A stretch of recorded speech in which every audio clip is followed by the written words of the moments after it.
강원 중심 채널 헬로티비 뉴스입니다. 최근 LH 직원들의 땅 투기 의혹이 확산됨에 따라 도내 공직자 부동산 투기를 근절하기 위한 특별 대책반이 운영됩니다. 강원도 감사위원회는 15일부터 도내 공직자 부동산 투기 특별 대책반 운영에 들어간다고 밝혔습니다. 특별 대책반은 내부 정보를 이용한 도내 공직자들의 부동산 투기 정보를 입수하고 자체 조사를 거쳐 투기 개연성이 짙은 사안은 사법기관에 수사를 의뢰할 계획입니다. 또 각 시군별로 공직자 부동산 투기를 감찰하는 담당자를 지정하고 공직비리 익명신고센터를 통해 공무원의 투기 의혹과 관련한 공익 신고도 받을 예정입니다. 논란을 빚던 동서고속철도 속초 역사가 지하화로 의견이 모아지고 있습니다. 지역의 장기적인 발전과 경관 훼손을 최소화하기 위한 선택인데요. 지하화를 위해서는 수천억 원의 추가 비용 발생과 사업 지연 등의 문제도 풀어야 할 숙제로 남아 있습니다. 박건상 기자가 보도합니다. 서울에서 춘천을 거쳐 속초까지 연결되는 동서고속화철도. 춘천부터 속초까지 93.7km를 연결하는 사업으로 올해 말 착공해 2027년 개통이 목표입니다. 하지만 속초 도심을 통과하는 선로가 지상화로 추진되면서 경관 훼손 등의 우려가 제기됐습니다. 실제로 지상화가 추진되면 주거 밀집 지역에 최대 12m 높이의 교량 5개가 설치됩니다. 경관 훼손은 물론 도심이 동서로 양분될 우려도 낳고 있는 상황입니다. 이에 지역 시민사회단체장 등으로 구성된 속초 시민중심 원탁회의는 자체의 논의 끝에 속초 역사 지하화를 정부에 요구하기로 가닥을 잡았습니다. 원탁회의는 사업기간이 다소 증가하더라도 자연경관 훼손을 최소화할 수 있는 지하화를 선택했습니다. 속초시도 주민 의견 수렴을 위한 행정 절차를 준비하고 있습니다. 원탁회의의 결과와 주민 의견을 수렴해 다수의 의견으로 지역 대응 방안을 정하겠다는 계획입니다. 3월 10일부터 23일까지 의견 수렴을 받고 그 이후에 의견 수렴된 내용을 통계를 확인해서 다수의 의견들이 정해지는 방향으로 대응해 나갈 계획입니다. 지하화가 결정돼도 문제는 남습니다. 설계가 변경되면 수천억 원에 달하는 추가 비용이 발생하고 개통 시기도 늦어질 수밖에 없습니다. 정부에서 예산과 예타를 다시 받아야 되는 부분을 정부에서도 얘기를 하고 조기 착공 이후에도 주장을 좀 가능케 하는 그 의견을 주셨기 때문에 지금 저희는 이제 그런 입장을 내는 거고요. 속초와 수도권 지역의 접근성을 높이고 경제 활성화를 위해 추진되는 동서고속화철도. 경관 훼손과 교통망 확충 사이에서 지역사회의 고민이 커지고 있습니다.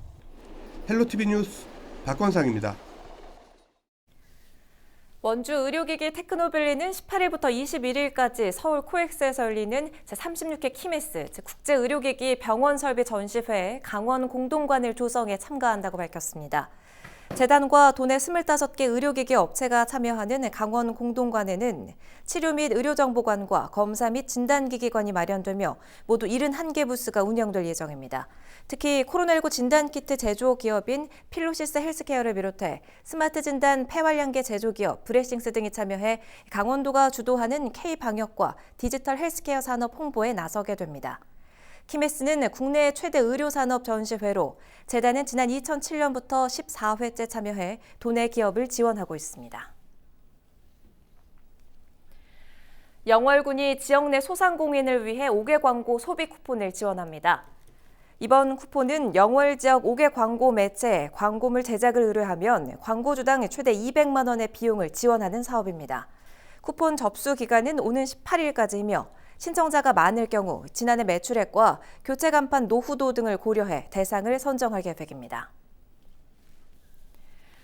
아프리카 돼지열병 확산 방지를 위해 예방적 수매에 참여한 도내 양돈 농가의 긴급 안정 비용이 지원될 전망입니다.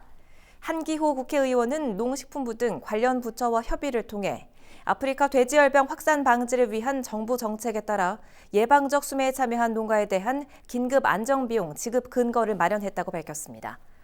이에 따라 철원 14개 농가와 고성 1개 등 도내 15개 양돈 농가에 대해 모두 3억 7,800만 원 지급이 확정돼 농가별로 수매 당시 사육 규모에 따라 이달 안에 지원금이 지급될 예정입니다. 정선군은 정선아리랑의 세계화와 체계적인 전승 보전을 위해 정선아리랑의 날 지정을 추진한다고 밝혔습니다. 정선군은 정선아리랑의 날 지정을 위한 조례 제정 등 행정 절차를 상반기 중 마무리할 계획입니다. 정선아리랑의 날이 지정되면 기념식과 함께 매년 열리고 있는 정선아리랑제를 국내외 아리랑과 국민 통합의 구심점 역할을 담당할 국가적인 축제로 확대해 나간다는 보관입니다. 정선아리랑은 지난 1971년 강원도 무형문화재로 지정되고 2012년 유네스코 인류 무형문화유산으로 등재된 바 있습니다.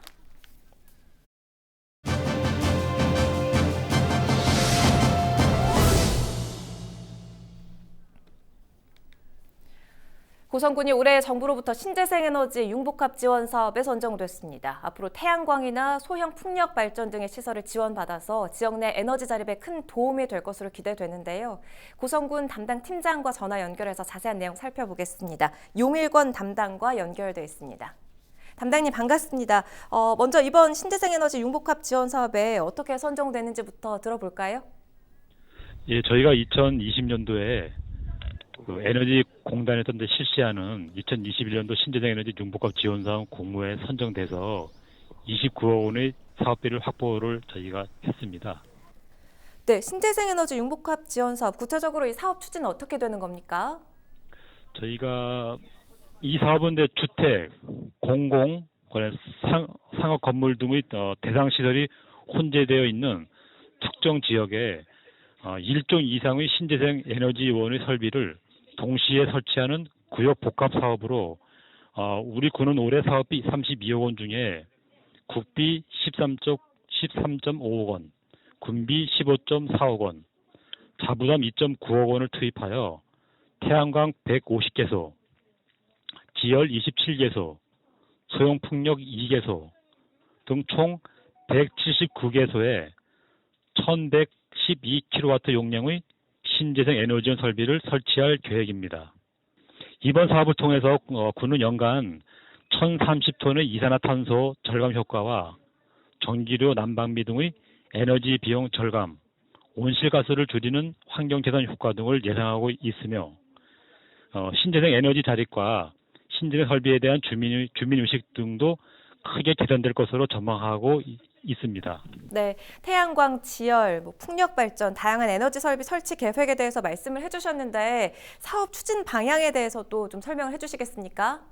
저희가 컨소시엄을 저희가 공고를 낸 후에 업체들이 컨소시엄을 만들어서 저희들이 군에 신청을 하면요, 저희들이 선정을 합니다. 그다음에 주민들의 선정이 된 후에 저희가 운면에 공고를 하게 되면은 주민들하고 관심 있으신 분들이 저희한테 신청을 하게 되는 겁니다. 그러면 저희가 그거를 다 모아가지고 에너지공단에 전국에서 전국 지자체가 거의 다 아마 공모 사업으로 하는 거면 공모 사업을 합니다. 거기에 선정이 되어야지만 2022년도에 사업을 할 수가 있는 거죠. 주민 신청을 받아서 선정하게 된다는 그런 설명을 해주셨습니다. 신재생에너지 융복합 지원 사업, 함께 추진되는 사업도 있다고요? 그런데 지금 현재 전 세계적으로 지구 온난화에 대해서 큰 문제가 지금 많잖아요. 그래서 저희들도 올해 2035년 탄소 중립화의 계획을 세워서 아마 군수님이 아마 연말쯤에 탄소 중립화를 아마 선언할 계획입니다. 그리고 신재생 에너지 융복합 지원 사업은 민간이 참여하는 지역 맞춤형 정부 지원 사업으로 농촌 마을 및 복지시설 등에 큰 부담 없이 설치할 수 있는 만큼 앞으로도 우리 주민들이 보다 많은 에너지 복지 혜택을 받을 수 있도록 민간이 함께 공모 사업을 준비하여 2022년도에도 꼭 선정될 수 있도록 전력을 다할 것입니다. 네, 도움 말씀 여기까지 듣겠습니다. 고맙습니다. 용일권 고성군 에너지 담당과 이야기 나눠봤습니다.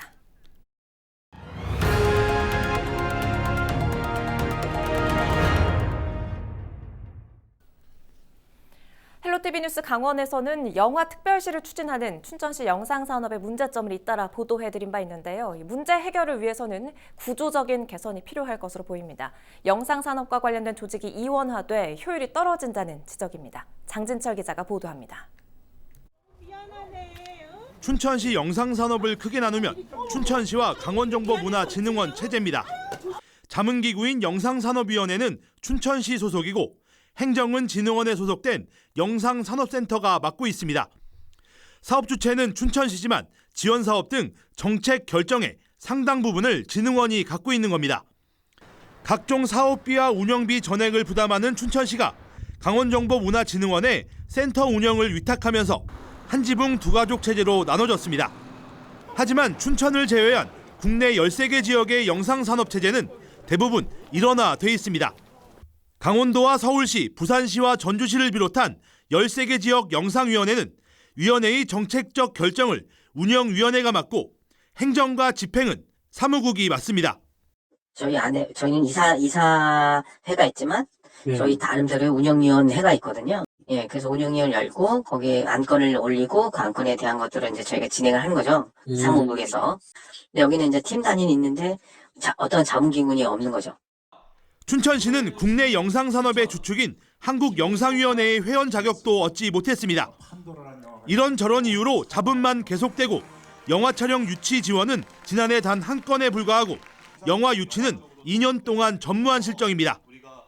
영상위원회하고 또 영상센터에서 각자의 일들이 있는데 그게 많이 이원화되어 있다 보니까 지원 실적이 상당히 미비했습니다. 그리고 뭐 한 건의 보조금이 있었지만 또 보조금에 대한 그 계획이라든가 이런 게 많이 미흡한 점이 나타났기 때문에 심지어 지원 사업은 절차에 문제가 지적돼 춘천시가 최근 보전 대책과 담당자 문책을 진흥원에 통보했습니다.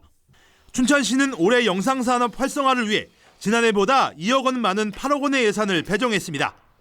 영화 특별시까지 선포하며 영상산업 활성화 추진 3년 차에 접어든 춘천시. 춘천시가 추진하는 영상산업 활성화가 올해는 본궤도에 오를 수 있을지 주목됩니다. 헬로티비 뉴스 장진철입니다. 본격적인 농번기가 찾아왔지만 일손 부족이 문제입니다.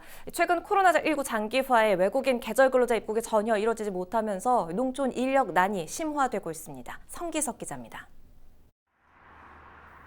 파종을 준비하고 있는 춘천의 한 감자밭입니다. 겨우내 얼었던 땅을 갈아엎는 작업이 한창입니다. 긴 밭 이랑이 생겼고 검은 거름도 듬뿍 뿌려졌습니다. 이 밭들에는 이제 곧 시감자가 심기게 됩니다.